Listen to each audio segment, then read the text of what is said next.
Salut à toutes et à tous, chers Vetors. Je suis Patrick et je vous retrouve ici avec Veted. Aujourd'hui, nous allons nous pencher sur ce sujet précis. L'une des histoires les plus intéressantes est que quelqu'un qui avait de l'expérience dans les forces spéciales, dans la communauté du renseignement, je parcourais la liste avec eux et ils ont dit « Vous devez retirer ces deux noms de votre liste et ne plus jamais parler de ces deux personnes. »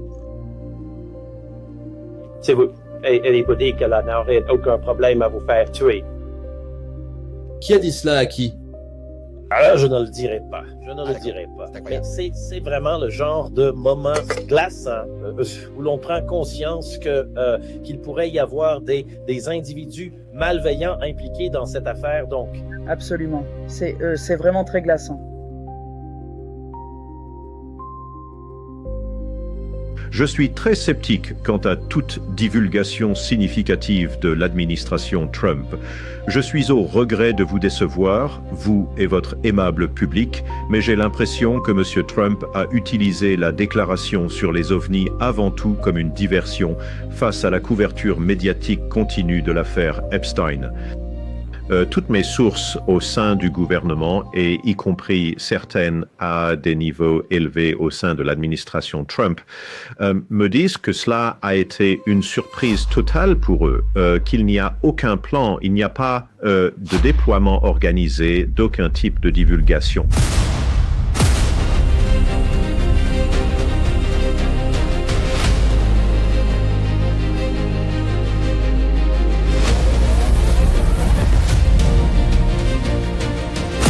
Allez Vetors, mettez un pouce bleu, ça aide vraiment les vidéos. Et bien sûr, si vous n'êtes pas encore abonné, abonnez-vous les amis. Alors, Vetors, de quoi allons-nous discuter dans la vidéo d'aujourd'hui? Eh bien, nous avons des commentaires assez variés de la part de Ross Coulthart et du représentant Eric Burleson, qui nous vient du grand état du Missouri. Il a récemment fait un AMA avec James Fox et Leslie Kean sur Reddit et nous avons recueilli quelques commentaires intéressants de cette session. Et bien sûr, comme je l'ai mentionné précédemment, Ross Coulthart. Alors, commençons sans plus attendre par les commentaires de Ross Coulthart. J'ai préparé pour vous quelques extraits différents. Numéro 1. Je suis très sceptique quant à toute divulgation significative de l'administration Trump. Je suis au regret de vous décevoir, vous et votre aimable public, mais j'ai l'impression que M. Trump a utilisé la déclaration sur les ovnis avant tout comme une diversion face à la couverture médiatique continue de l'affaire Epstein. Toutes mes sources au sein du gouvernement, et y compris certaines à des niveaux élevés au sein de l'administration Trump, me disent que cela a été une surprise totale pour eux, qu'il n'y a aucun plan, il n'y a pas de déploiement organisé d'aucun type de divulgation. Ce que nous savons, c'est que lorsqu'il a accordé un entretien à Joe Rogan dans les mois qui ont précédé la dernière élection, le président Trump avait promis qu'il chercherait à déclassifier des vidéos et des images d'ovnis. Et c'est peut-être de cela qu'il parle. Alors, ça n'a pas l'air très optimiste, n'est-ce pas, venant de la part de Ross. Et là, c'est encore un de ces cas où mes sources m'ont dit. Et en fait, nous avons simplement ce groupe de personnes en coulisses qui fournissent des informations à tous les différents journalistes, les podcasteurs et les chercheurs d'OVNI. Et nous ne savons pas si ce sont les mêmes personnes, combien ils sont exactement, et ce sont eux qui diffusent toutes ces informations par procuration en passant par d'autres personnes. Donc, on n'obtient pratiquement jamais, n'est-ce pas, l'information de première main. À quel point c'est compliqué, très compliqué, n'est-ce pas? Alors il ne nous reste plus qu'à gérer ce qui se passe réellement. Et pour être honnête, au bout du compte, c'est vraiment tout ce que nous pouvons faire, n'est-ce pas? Il n'y a vraiment pas grand-chose d'autre que nous puissions faire, car s'accrocher uniquement à la parole de certaines sources ne profite absolument à personne, à part bien sûr à la personne qui détient ces sources, n'est-ce pas? Encore une fois, c'est juste une nouvelle série de, vous savez, on me le répète sans cesse, n'est-ce pas? Peu importe, de toute façon. Je comprends que les journalistes aient besoin de sources. Je le saisis. Mais dans la communauté OVNI, c'est tout ce qu'il y a, n'est-ce pas? C'est littéralement tout ce qu'il y a. Et on a vu comment ça a tourné avec ce cinéaste britannique et le discours de divulgation et tout ça, n'est-ce pas? Sa source s'est avérée bidon, n'est-ce pas? Et combien d'entre elles sont bidons que les gens ne disent jamais vraiment « oui, c'est bidon », n'est-ce pas?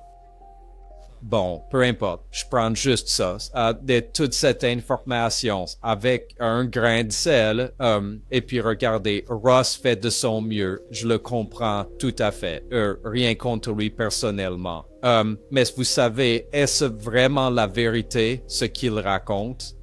Personne ne sait. Maintenant, est-ce que personnellement, je pense, en me basant sur l'histoire, sur ce qui se passe actuellement et tout le reste, oui, je pense que Trump parle juste de différents dossiers et de vidéos d'OVNI. Encore une fois, l'ARO s'occupe de la déclassification des dossiers OVNI, ce qu'il faisait déjà. Donc, c'est comme si rien ne s'était passé et Trump a juste... Tout le monde était très excité à ce sujet. Et la raison pour laquelle les gens s'enthousiasment tant dans la communauté OVNI pour ce genre de choses, c'est que nous marchons littéralement dans le noir tout le temps et de temps en temps, une bougie s'allume et nous sommes juste... Les gens paniquent parce qu'ils ont un peu de lumière.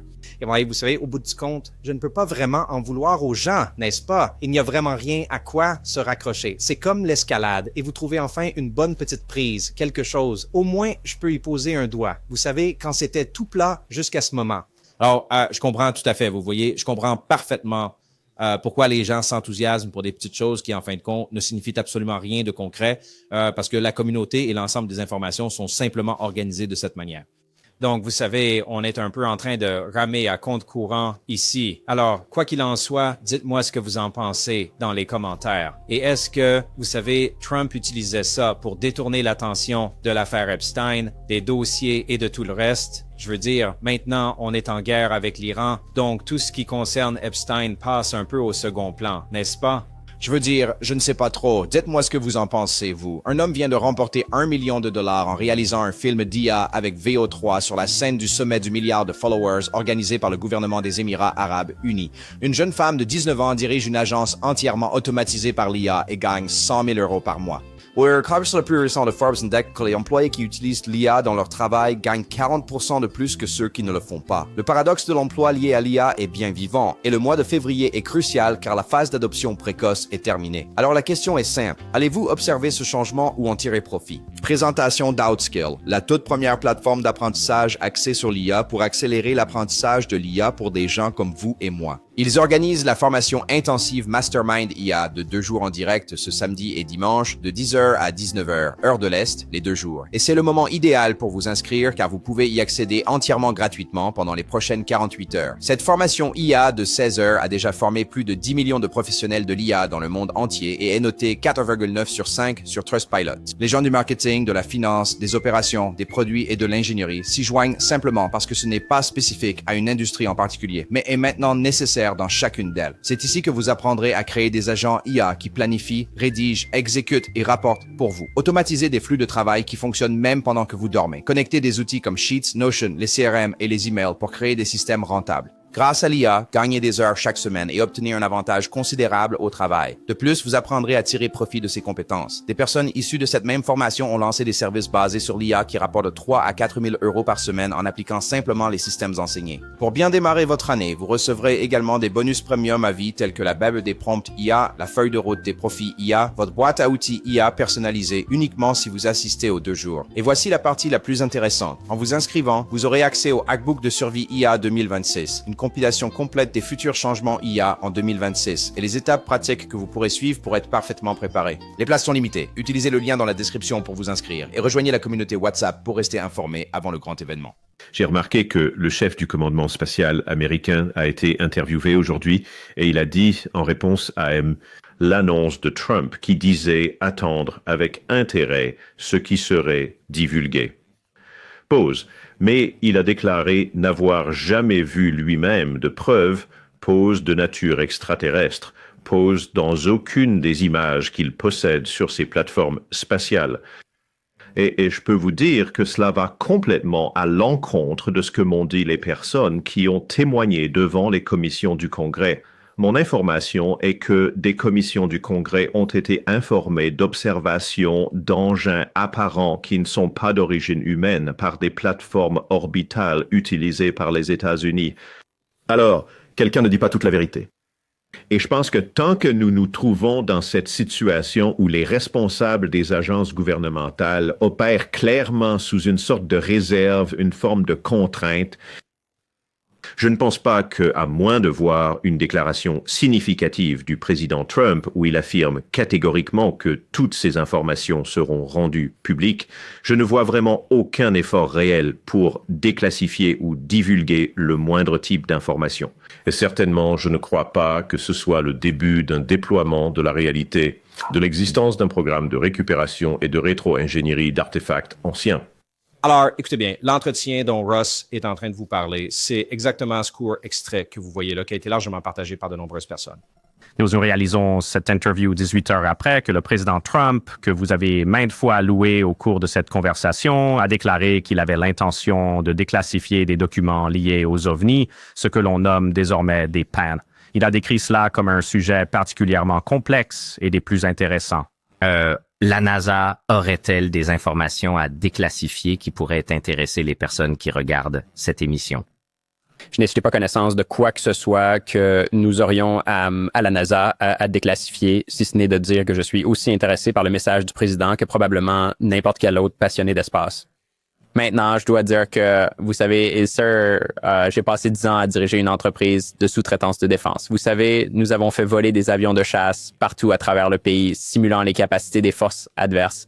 Écoutez, il y a beaucoup, comme on peut s'y attendre, de capacités exceptionnelles que nous possédons en tant que nation pour les besoins de la sécurité nationale que nous avons développés. Et tout ce que nous avons à faire, c'est de regarder les livres d'histoire, n'est-ce pas? Le SR-71 était une capacité assez incroyable dans les années 60 et personne n'aurait imaginé ça. Le F-117 était vraiment dingue. Alors, je pense qu'il y a probablement des capacités que nous, en tant que nation, avons développées et nos adversaires aussi, qui peuvent faire des choses assez impressionnantes. Vous savez, bien sûr. Donc, je ne serais pas surpris si c'était... Donc, ça vous place dans le camp de ceux qui disent que la plupart des rencontres de Penn, d'OVNI et aussi le mystère qui les entoure sont... ce qui est couvert par les technologies humaines. Oui, je dirais d'une manière générale, je pense qu'il y en a que je connais, qui étaient très facilement explicables par pas même un phénomène. Comme c'était, vous savez, un ballon météo à très longue portée qui réfléchissait. Je les connais de façon concluante. Je sais aussi de manière concluante que certains d'entre eux étaient liés à, vous savez, des programmes d'essai qui existaient. Je veux dire, mais les gens ont mal identifié beaucoup de ce qui volait, vous savez, dans les années 60 et 80, vous savez, au milieu du désert avec des lumières la nuit. Ça avait l'air étrange. Il s'est avéré que c'était le B-2. Il s'est avéré que c'était le F-117. Donc, je ne suis pas surpris que cela puisse potentiellement s'y retrouver. Je demanderais aussi aux gens, encore une fois, c'est un bon exemple, vous savez, du principe du rasoir d'Occam. S'il y avait une vie intelligente qui nous rendait visite d'un autre monde, où seriez-vous intéressé d'aller nous observer? Je veux dire, Times Square semble être un bon endroit. Le strip de Las Vegas semble être un bon endroit. Je veux dire, il doit y avoir des zones intéressantes. Pourquoi toujours choisir nos bases navales? Vous savez, pourquoi choisir au large de la Virginie, de San Diego ou d'Hawaï? Ça signale probablement plus un intérêt de sécurité nationale, je dirais. Cela a du sens, bien que je doive dire qu'il y a eu de nombreux rapports d'OVNI liés à des installations nucléaires. Et on peut imaginer certaines raisons pour lesquelles une espèce extraterrestre serait intéressée par nos capacités nucléaires. Je peux aussi imaginer je vois ce que vous voulez dire. Ou même ces compétences que nous avons ici. Ou bien, il y a beaucoup d'autres gens qui s'intéressent à notre, vous savez, force de dissuasion stratégique également. Vous savez, je plaisante un peu en disant que en mes 60 jours à la NASA, j'ai certainement vu des choses que je ne peux pas expliquer, mais elles sont entièrement liées à des programmes pour construire des choses dont je n'ai aucune idée de la raison pour laquelle nous les faisons, mais pas des extraterrestres. Le président Trump a autorisé la déclassification de plusieurs dossiers d'UAP, phénomènes aériens non identifiés, d'OVNI, de vie extraterrestre. Écoutez, vous avez accès à toutes sortes d'informations classifiées. Croyez-vous qu'il y ait de la vie en dehors de la Terre?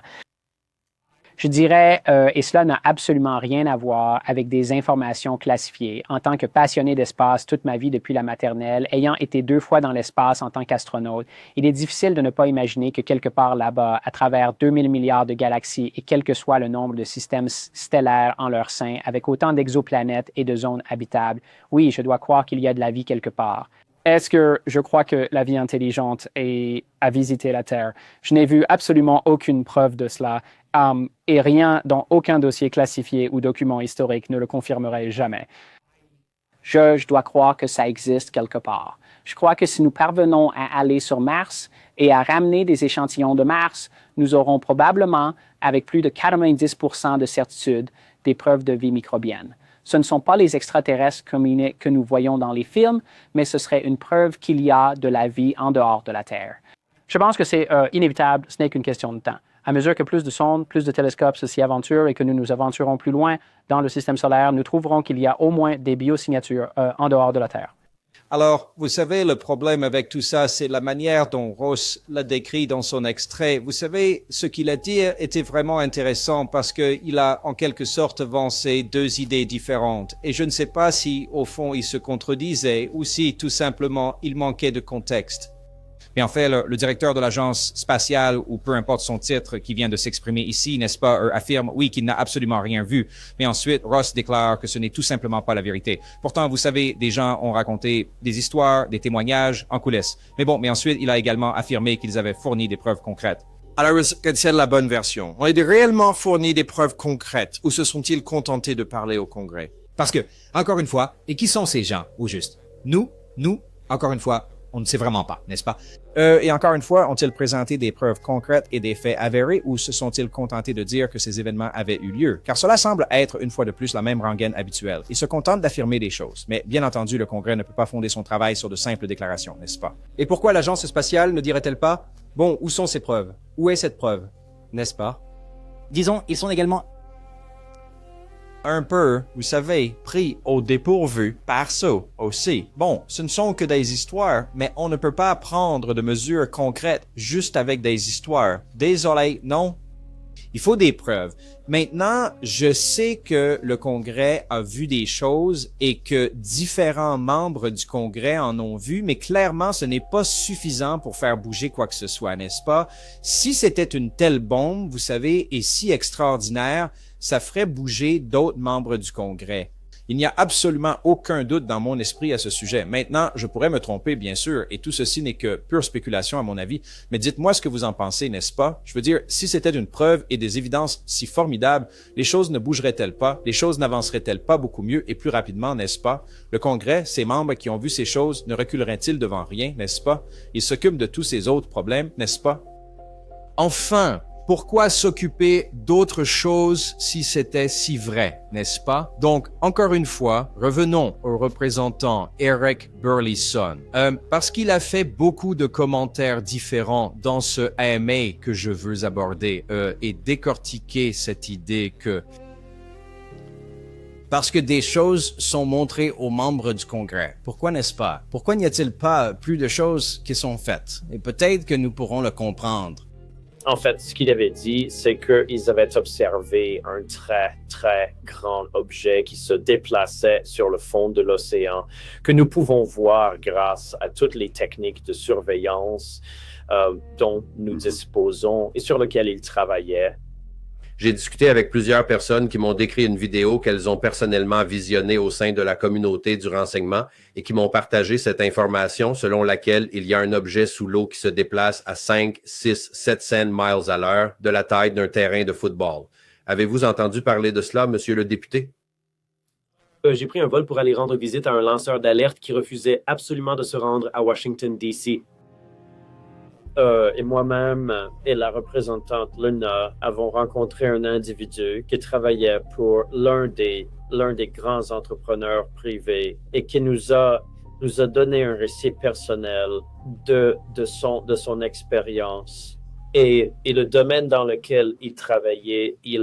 Sa revendication était qu'ils avaient observé. En fait, ce qu'il avait dit, c'est un très grand objet qui se déplaçait sur le fond de l'océan, que nous pouvons voir grâce à toutes les techniques de surveillance dont nous disposons.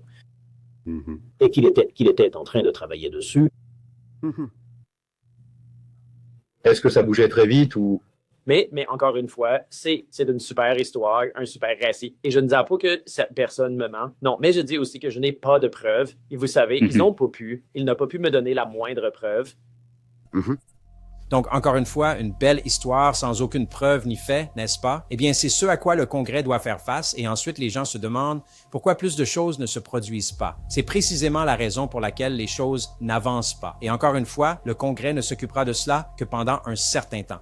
Combien de temps, à votre avis, Eric Burlison va-t-il rester intéressé par le sujet des ovnis s'il ne fait que se faire raconter des histoires sans jamais aucune preuve ou le moindre indice, n'est-ce pas? Et maintenant, il commence à se rendre sur le terrain, à découvrir des choses, pas vrai?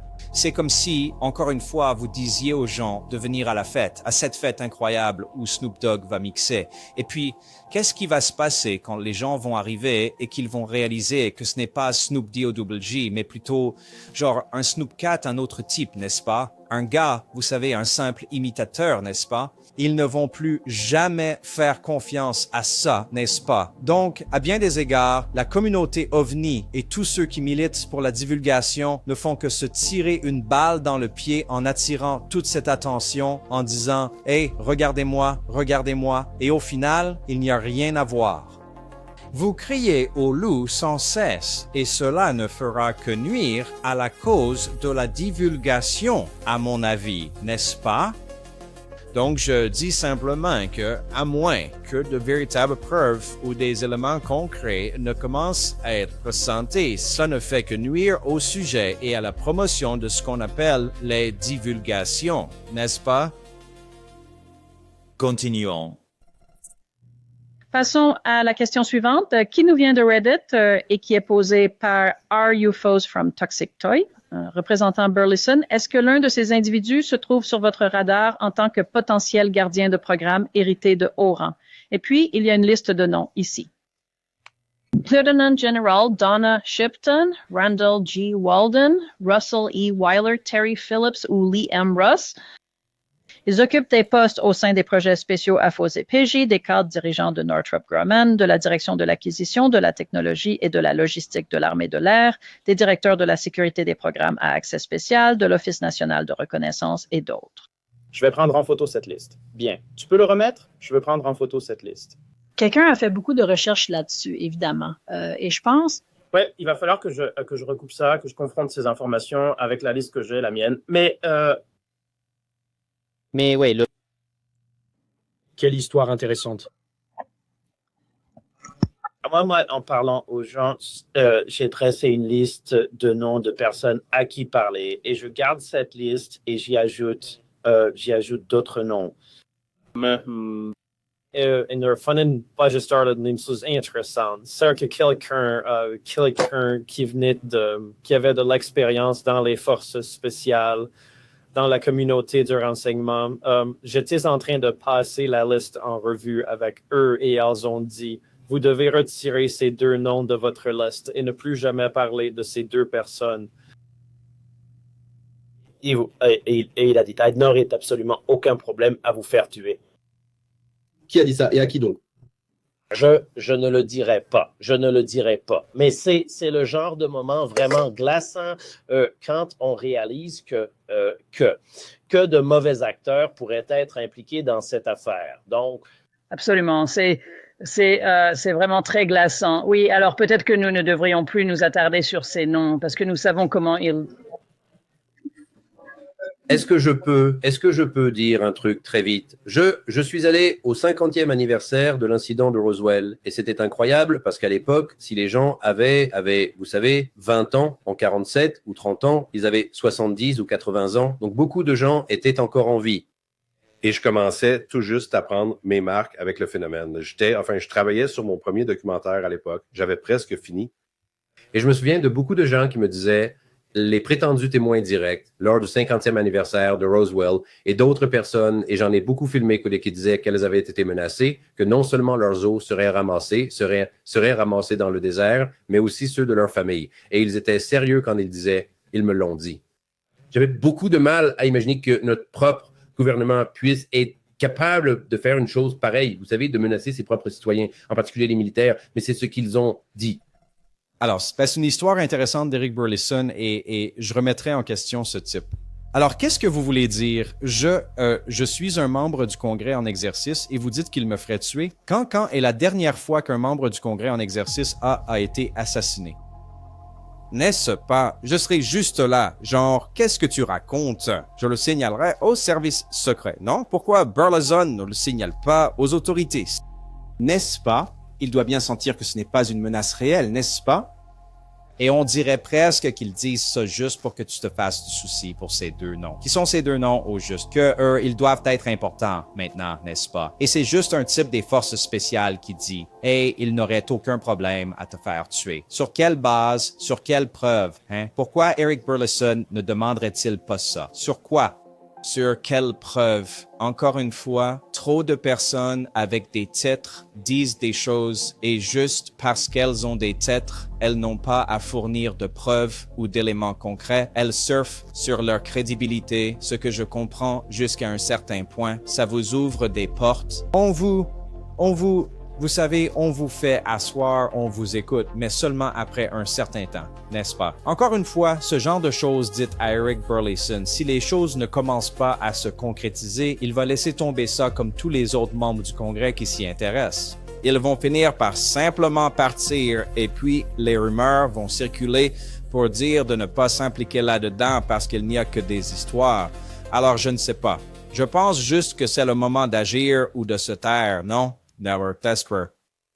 J'ai passé toute la journée avec le personnel de la Maison-Blanche, presque toute la journée et jusque tard dans la soirée. Et à un moment donné de cette conversation, j'ai dit, écoutez, tant que je vous tiens, j'ai dit, ceci n'a aucun rap, ceci n'a absolument rien à voir avec la façon dont je voterai sur ce projet de loi. Mais,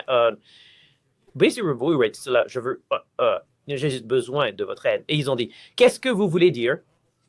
J'ai dit, eh bien, je suis dans cette équipe. On nous a chargé de faire ça, mais on se fait rejeter chaque fois qu'on demande quelque chose. On continue d'être bloqué. On nous dit constamment que, vous savez, nous n'avons pas accès ou pas le droit de savoir.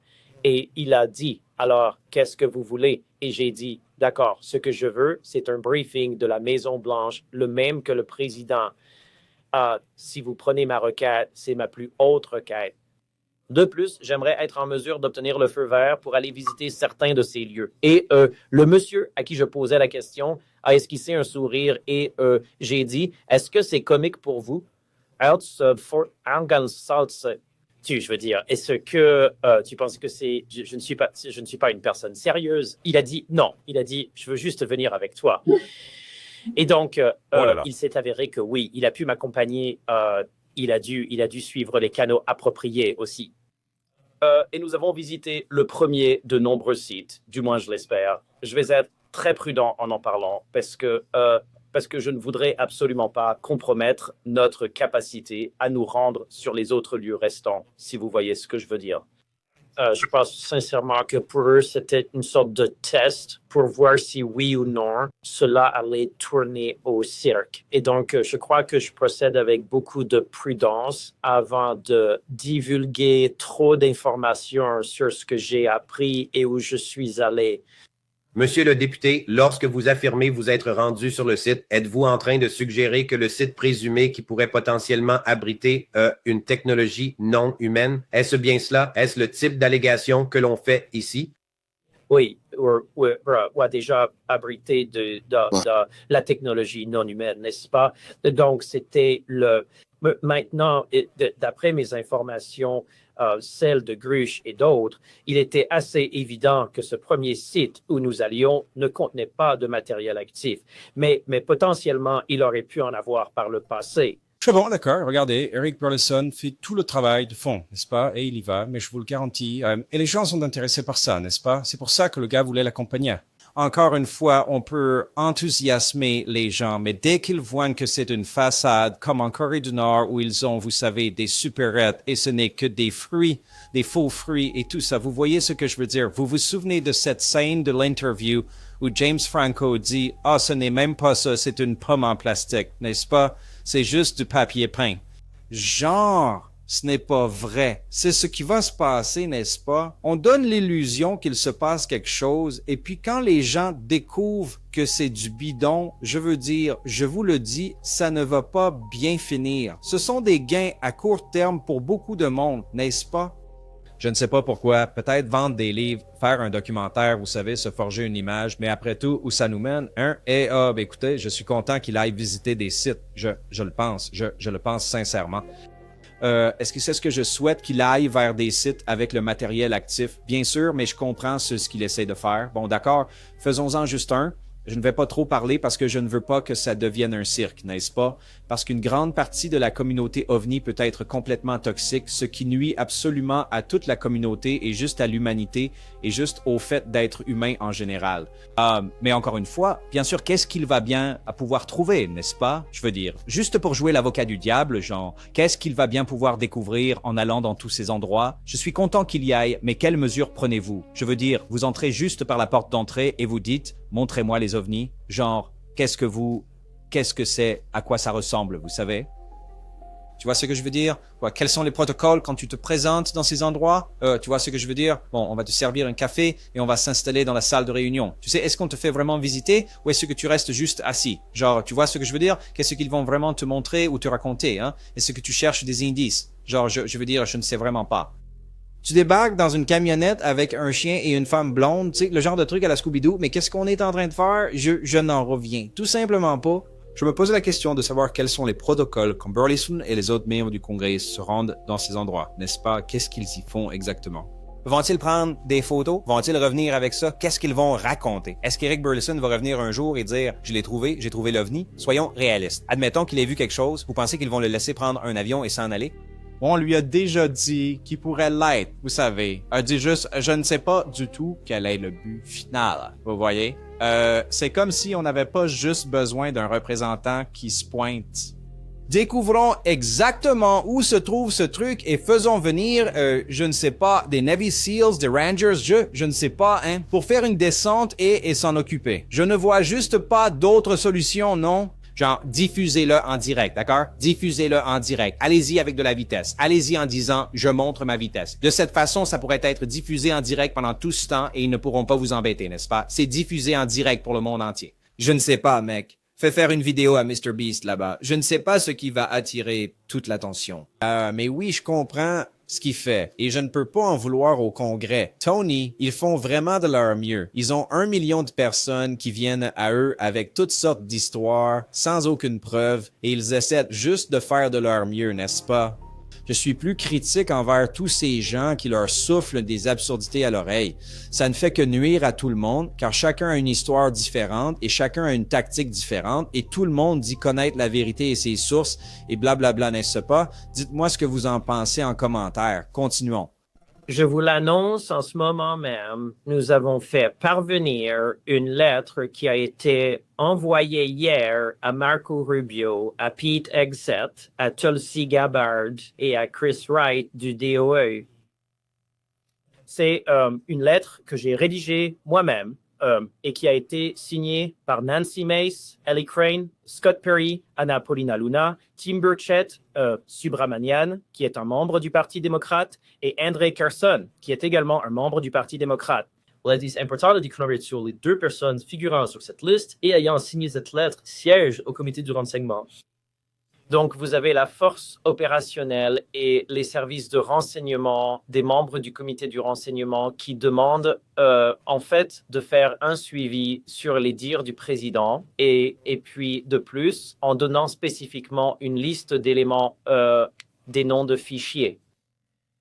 Alors, et les dates de ces fichiers, les métadonnées de ces fichiers dont nous sommes au courant, mais nous n'avons pas les fichiers eux-mêmes. Et donc, cette lettre demande au Congrès que nous puissions consulter ces dossiers. Bon, alors, écoutez, j'ai réfléchi et je me dis que c'est une bonne chose. Je suis content que Burleson et les autres, mais vous savez, fassent ça. D'accord, c'est super. C'est définitivement quelque chose à faire. Très bien. Jusqu'où s'enthousiasmer pour ça? Je ne sais pas. Encore une fois, il faut juste attendre et voir, en gros. Mais oui, bien sûr, allez-y. Vous savez, le problème, c'est que voici ce que je prédis qu'il va se passer, n'est-ce pas? Rien ne sortira de cette pression du Congrès dans les prochaines années. Rien n'aboutira de la publication de dossiers par Donald Trump et j'en passe. Du moins, pas ce que les gens veulent, car la plupart des personnes qui, entre guillemets, veulent la divulgation et toutes ces choses dans la communauté OVNI, elles ont déjà leur propre vérité. Ils n'ont pas l'esprit ouvert. Ils croient déjà à une certaine vérité et ce qu'ils recherchent, c'est uniquement que cette vérité soit validée. Ensuite, vous avez d'autres personnes qui, elles, cherchent simplement la vérité, peu importe ce qu'elle est, n'est-ce pas? C'est toutes des conneries. Rien n'en est, une partie en est, n'est-ce pas? Encore une fois, vous avez juste beaucoup de gens différents avec des attentes très différentes, mais ceux qui poussent, eux, n'ont absolument pas l'esprit ouvert. Ils croient qu'il y a déjà une vérité et ils veulent juste qu'elle soit validée. Donc, à moins que Trump ne dise « nous ne sommes pas seuls et nous avons un programme de récupération d'épaves et des conneries » et c'est une véhicule de réduire au silence. C'est exactement ce qui va se passer. Et c'est dire, le Congrès a été, vous savez, menacé, réduit au silence, quelqu'un a été payé. Vous savez, c'est différent sur une chose. Trump, je veux dire, il fait ça, vous savez, tout ce qui sort et qui ne correspond pas à leur conception de la vérité, c'est une dissimulation, n'est-ce pas? Et puis, je pense que ça va recommencer bientôt, car cette poussée pour la divulgation dure depuis les années 80, 90. Toujours pareil, non? C'est juste un éternel recommencement. Alors encore, jusqu'à ce que le véritable jour de la divulgation arrive enfin, nous allons simplement continuer à recevoir de faux espoirs, toutes ces promesses vaines. C'est pourquoi, selon moi, étudier ces phénomènes en dehors de toute influence gouvernementale est la meilleure approche, n'est-ce pas? Parce que, honnêtement, qu'est-ce que nous pouvons réellement espérer voir se produire avec tout ça? Je ne sais pas. Écoute, tu sais, je veux être optimiste, d'accord? C'est difficile jour après jour de se dire rien ne va se passer. Tu sais, je ne peux pas m'en empêcher. Je suis un réaliste. D'accord? Mais je me concentre sur les choses qui m'intéressent. La conscience, l'esprit, n'est-ce pas? C'est pourquoi j'ai fait le documentaire sur la psionique, qui sort cet été, d'accord? Moi, je suis plus intéressé par ça personnellement.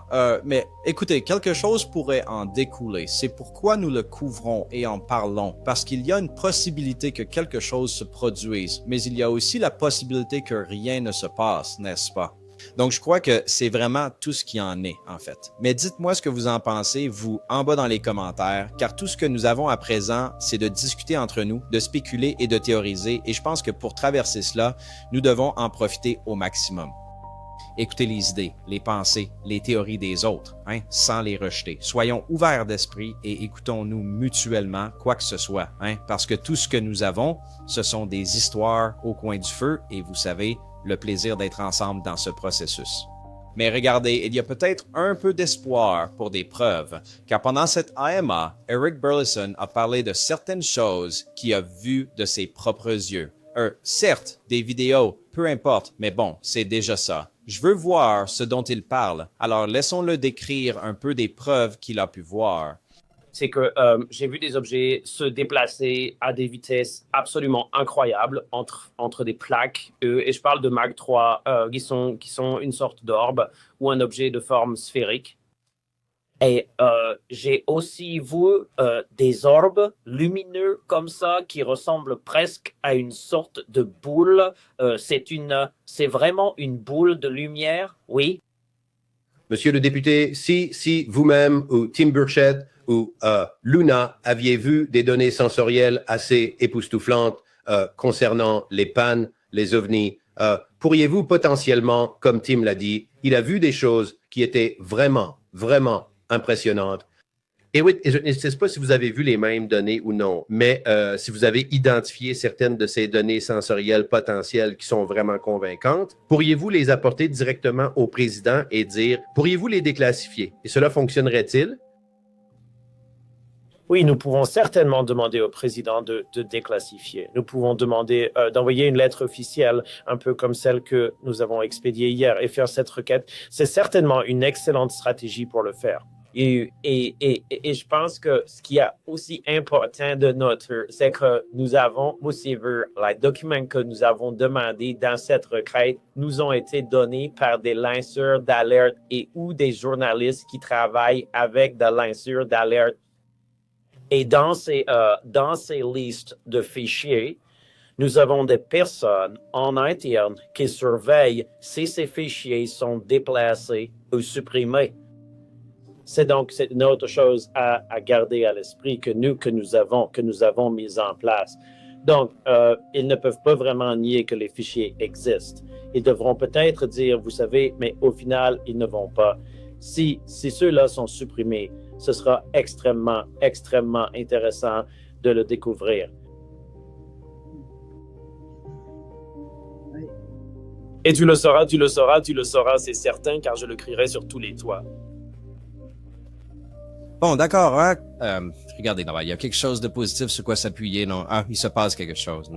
Certaines de ces vidéos et de ces choses pourraient-elles sortir? Ils surveillent les fichiers, vous savez. Super, d'accord. Essayons au moins d'être optimistes à propos de quelque chose avec ça. Qu'est-ce que ça veut dire? Je ne sais pas vrai? Chacun doit décider de l'importance que cela a pour lui, mais au moins c'est déjà ça.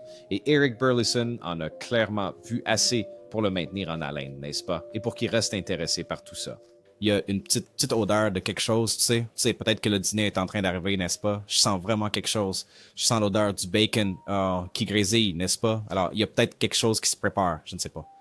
Il semble très intéressé par cela, et ces derniers temps, c'est lui qui a été le plus réactif sur ce dossier. C'est lui qui fait le plus d'interviews. C'est lui le plus impliqué auprès de la communauté à ce sujet. Et il l'a toujours été, n'est-ce pas? Il réalise des enregistrements X-Space. Personne d'autre ne le fait, pas vrai? Alors, je félicite Burlison. Il participe à ses AMA. Il fait ses petites interviews de podcast. Je le félicite de vraiment prendre ça au sérieux et de faire de son mieux. Si à la fin il s'en va, personne ne pourra dire qu'il n'a pas fait de son mieux.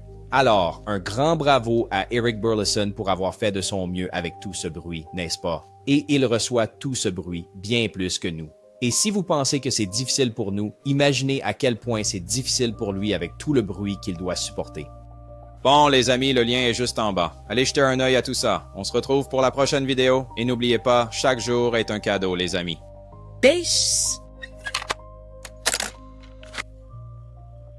Salut Pat, c'est Chris McCallum de Dallas. Écoute mec, je voulais juste te féliciter mec pour les 100 000 que t'as atteints. Mec, c'est vraiment génial, 100 000.